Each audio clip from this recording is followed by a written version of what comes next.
I mock Trump for a lot of different things. You probably know that if you watch. But one of the things that I've always thought was so funny about him is that he loves to promise that he's going to help people, that he's going to pay off their loyalty, whether it's top aides or regular people who support him. They donate to him. They do coups for him, but he almost never does. He loves to say that he'll pay off their legal bills. And let's be clear, he could do that for all of them and it would have no material effect whatsoever on his life.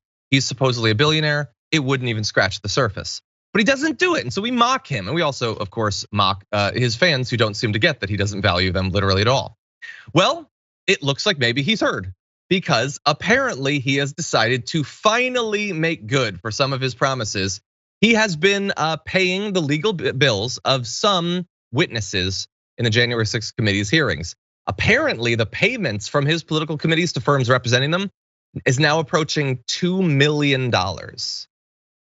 Now, these lawyers are really expensive. That could be 5 people, I don't know. But he is actually providing some of their legal defense. Not regular people, by the way, not the people who are trying to kill cops with Trump flags or anything like that. No, it's people like Garrett Ziegler and stuff like that. But he is actually doing that. And according to the Daily Beast, it's raising concerns among Democrats and legal experts that the ex-president is once again trying to exert influence over witnesses who could have information implicating him in possible criminal activity. I learned that there's apparently nothing illegal about this. Like, if there are people who are being brought in to testify about the illegal acts that you are alleged to have committed, you can pay millions of dollars of their legal bills, and that's frowned upon but not illegal, apparently. Rayyvana, that seems weird to me as a non-lawyer.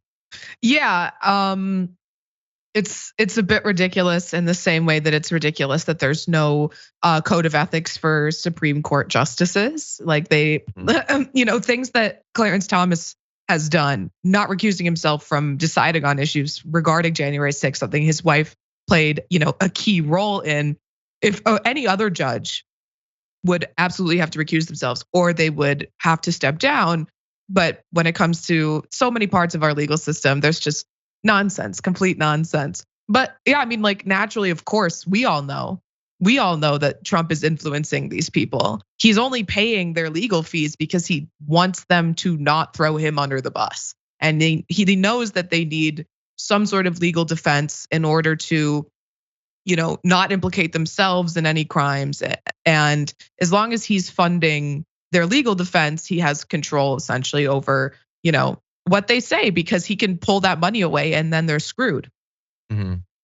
Yeah, I am sure that we could come up with some situation where it's like family members or something. Even that seems sort of weird. But the idea that like people that worked for you are being asked about things you've said, they're being asked to transfer over like sensitive documents, communications and stuff like that. And he, I'm assuming, couldn't just cut them a straight check for $1 million. Mm-hmm. That would be tampering, right? But he can give them $1 million in legal defense. At the end of the day, that feels similar to me.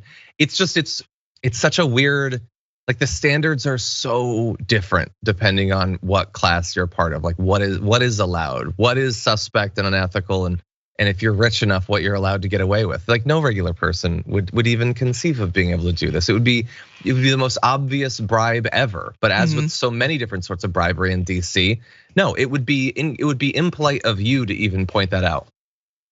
Anyway, any other thoughts?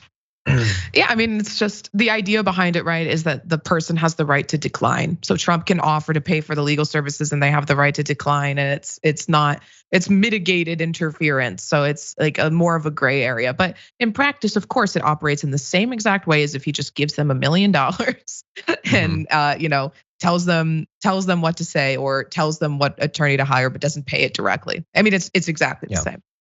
Yeah, and it feels similar to the fact that he was holding over a lot of people who were being questioned back during his presidency, the possibility of a pardon. Mm-hmm. I wonder if maybe this is a bit too forward thinking for him.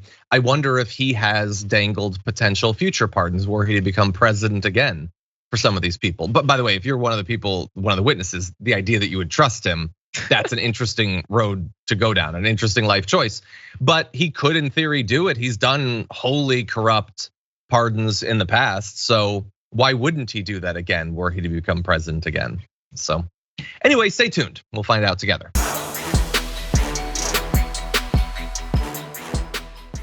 Check out the Damage Report podcast each day, wherever you get your podcasts, whether Pocket Casts or Stitcher or iTunes.